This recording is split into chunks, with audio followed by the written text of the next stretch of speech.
so guys તમે જોઈ શકો છો કે 5 મિનિટ જેવું થઈ ગયું છે એટલે હવે નેક્સ્ટ પ્રોસેસમાં આપણે ટમેટાની નાની નાની કટકી કરીને નાખી દીધી છે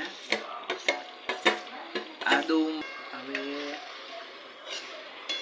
ટમેટા નાખીને બધું મિક્સ કરી નાખવાનું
છો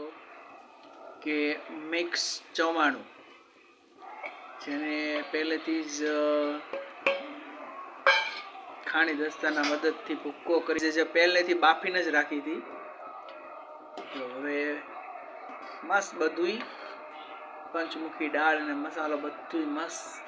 મિક્સ કરીને અને ઉપર આપણે મસ્ત મજાના જો ધાણા આવી રીતે નાખી દઈએ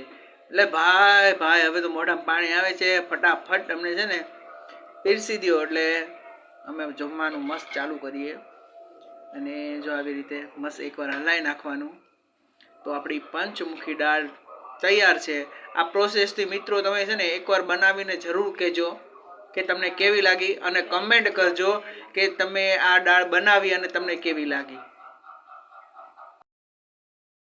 સો ગાઈઝ જુઓ દાળ અને રોટલા પછી કેરીનું મજાનું અથાણું બરોબર તો અમે ખાવાનું ચાલુ કરીએ છીએ